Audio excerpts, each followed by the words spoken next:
Hello friends, मैं हूं सौरभ मिश्रा और आज हम लोग बात करने चल रहे हैं एक टॉपिक जिसका नाम है planning and planning commission of India. सबसे पहले आइए बात कर लेते हैं कि प्लानिंग होता क्या है।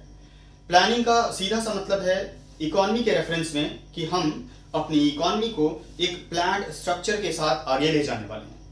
प्लानिंग की अगर शुरुआत की बात करें, सबसे पहले कहाँ इसके रूट्स मिलते हैं, तो आइए बात करते हैं हम लोग। प्लानिंग की शुरुआत जो है वो हुई यूएसएसआर में, जिसे सोवियत रशिया कहते हैं। तो सबसे पहले प्लान्ड इकोनॉमी की शुरुआत कहाँ से होती है? रशिया से, जिसे कि उस समय यूएसएसआर कहा जाता था। और इंडिया में अगर हम लोग बात करें कि प्लानिंग की शुरुआत कहाँ से हुई, तो एम विश्वेश्वरैया ने एक बुक लिखी थी 1934 में, एक बुक लिखी थी प्लान्ड इकोनॉमी के ऊपर, और उसमें इन्होंने बताया कि किस तरह से इंडियन इकोनॉमी को प्लान्ड वे में आगे ले जा सकते हैं हम लोग। ठीक है, तो रशिया से अडॉप्ट किया इंडिया ने, और इंडिया में किसी इंडियन ने जो सबसे पहले बात की प्लानिंग की या फिर प्लान्ड इकोनॉमी की, तो वो थे एम विश्वेश्वरैया। उन्होंने अपनी एक बुक में 1934 में प्लान्ड इकोनॉमी के बारे में डिस्कस किया। फिर उसके बाद पंडित जवाहरलाल नेहरू, जो कि हमारे फर्स्ट प्राइम मिनिस्टर थे, उन्होंने प्लानिंग कमीशन एक सेट किया 1950 में। कब सेट किया? 15 मार्च में। ठीक है, इन्हीं की अध्यक्षता में, इन्हीं की चेयरमैनशिप में planning commission of India setup हुआ, और स्टैब्लिश होने के साथ साथ इंडिया में भी एक एरा की शुरुआत हुई, एक युग की शुरुआत हुई, जिस युग को कहते हैं प्लानिंग का युग, अर्थात योजना का युग। ठीक है, और प्लानिंग कमीशन को नाम दिया गया योजना आयोग। ठीक है, योजना आयोग की अगर हम लोग बात करें या प्लानिंग कमीशन की बात करें, तो इसने इंडिया में शुरुआत की 5 ईयर प्लान्स की, और कहा कि अगले 5 सालों के लिए हम एक स्ट्रक्चर्ड वे में कुछ डेफिनेट प्लान्स के साथ आगे बढ़ेंगे, अपनी इकोनॉमी को आगे ले जाएंगे, और ढेर सारे टारगेट्स एंड गोल्स सेट किए जाएंगे, जिन गोल्स को अचीव करना अगले 5 सालों में हमारा लक्ष्य होगा। ठीक है, तो पहले प्लानिंग की फर्स्ट ईयर प्लान की अगर हम लोग बात करें, तो कब से शुरू हुआ? जुलाई 1951 से, जो कि चला 1951 से 56 तक। ठीक है, तो 1951 से 1956 तक इंडिया में फर्स्ट 5 ईयर प्लान कंटिन्यू रहा। ठीक है, और इनिशियली अगर हम लोग बात करें तो ज्यादातर फोकस किया गया एग्रीकल्चर पर, इरिगेशन फैसिलिटी पर, और कुछ small and large scale industries पे। तो ज्यादातर फोकस एग्रीकल्चर पर, साथ ही थोड़ा बहुत इंडस्ट्रियलाइजेशन पर फोकस रहे ज्यादातर हमारे शुरू के प्लान्स। ठीक है, फिर ओवरऑल हम लोग बात कर रहे हैं प्लान्स की, 5 ईयर प्लान्स की, तो बीच में 4-5 ईयर ऐसे आए जिन्हें प्लान हॉलीडेज कहते हैं। क्यों प्लान हॉलीडेज कहते हैं? क्योंकि जब भी आप एक लॉन्ग टर्म प्लानिंग करके चलते हैं, कई बार आपकी प्लान सही तरीके से नहीं चलती, या आपकी इकोनॉमी सही तरीके से जिस डायरेक्शन में आपने एग्जैक्टली सोचा था उस डायरेक्शन में मूव नहीं कर रही होती है। ऐसी कंडीशन में आप हॉलीडेज लेते हैं। तो इन 5 ईयर प्लान्स के बीच में भी हमने एनुअल प्लान्स बनाए। क्या बनाए? एनुअल प्लान्स, जिन्हें की वार्षिक योजनाएं कहते हैं।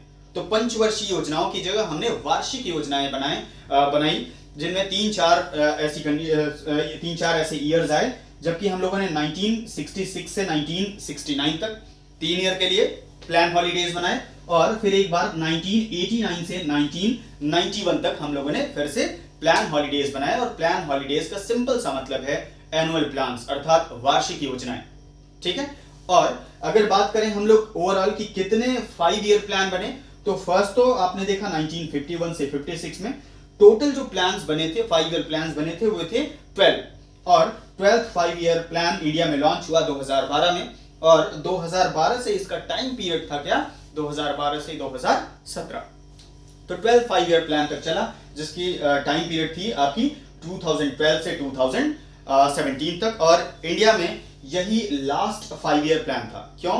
क्योंकि इसके बाद हम लोगों ने 5 ईयर प्लानिंग के कंसेप्ट को छोड़ दिया, और इवन की 5 ईयर प्लान के कंसेप्ट को ही नहीं, बल्कि 2015 में प्लानिंग कमीशन को भी एक दूसरे ऑर्गेनाइजेशन के रूप में बदल दिया गया, या कहिए कि इसे समाप्त कर दिया गया, और समाप्त करके एक नए ऑर्गेनाइजेशन का, एक नए सेटअप का, एक नए इंस्टीट्यूशन को हम लोगों ने एस्टैब्लिश किया, जिसे कहते हैं नीति आयोग। क्या है नीति आयोग? एक फर्दर लेक्चर में हम लोग बात करेंगे। ठीक है, अब बात कर लेते हैं हम लोग लास्टली इसके ऑब्जेक्टिव्स पर, इसके पर्पस पर, अर्थात उद्देश्य क्या था प्लानिंग कमीशन को सेट करने का और 5 ईयर प्लान्स को लॉन्च करने का। आइए एक एक करके बात करते हैं। जो पहला ऑब्जेक्टिव था high growth rate, ultimately country की ग्रोथ रेट को हाईली अचीव करना, ज़्यादा से ज़्यादा ग्रोथ हो कंट्री का, क्योंकि ग्रोथ रेट बढ़ेगी तो अपने आप बहुत सारी प्रॉब्लम्स, इकोनॉमिक प्रॉब्लम्स इरेडिकेट होंगी, समाप्त होंगी। दूसरा, स्टैंडर्ड ऑफ लिविंग को इम्प्रूव करना, क्योंकि इंडिया जैसी कंट्रीज जो कि पूरी तरह से एक तरह से फ्रीडम पाने के जस्ट बाद की इकॉनमीज थी, बहुत ख़राब हालत थी लिविंग स्टैंडर्ड की इंडिया में, तो लिविंग स्टैंडर्ड ऑफ लिविंग को इम्प्रूव करना एक दूसरा मेन पर्पस था।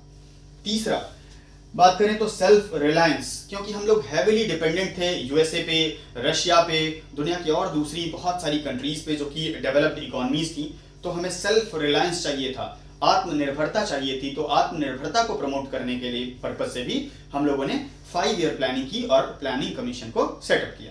और लास्टली बात करें तो सोशल जस्टिस को प्रमोट करना। सोशल जस्टिस को कैसे प्रमोट कर सकते हैं हम लोग?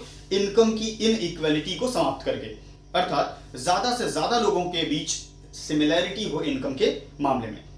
इसके साथ साथ बहुत सारे और ऑब्जेक्टिव्स हमने सेट किए थे, जैसे कि पॉवर्टी इरेडिकेशन, एग्रीकल्चर को जितना ज़्यादा से ज़्यादा एक बेटर इंफ्रास्ट्रक्चर प्रोवाइड कर सकें, इरिगेशन फैसिलिटी को जितना बेटर बना सकें, थोड़ी बहुत स्मॉल एंड स्केल इंडस्ट्रीज़ और लार्ज स्केल इंडस्ट्रीज़ को हम लोग बढ़ावा दे सकें। ये सारे पर्पजेस थे हमारे किसके? प्लानिंग कमीशन ऑफ इंडिया के, या फिर 5 ईयर प्लान्स के, जिसकी शुरुआत 1950 में होती है और फाइनली 2017 तक 12th 5 ईयर प्लान चलता है। 2015 में मैंने आपको बताया कि नीति आयोग सेटअप किया गया। यहाँ से प्लानिंग कमीशन और प्लान 5 ईयर प्लान्स की समाप्ति होती है। ये था एक छोटा सा वीडियो लेक्चर। नेक्स्ट लेक्चर में हम लोग बात करेंगे इसी टॉपिक पर जिसकी बात की अभी हम लोगों ने, नीति आयोग। फिर जल्दी ही मिलते हैं अगले लेक्चर पे, तब तक के लिए धन्यवाद।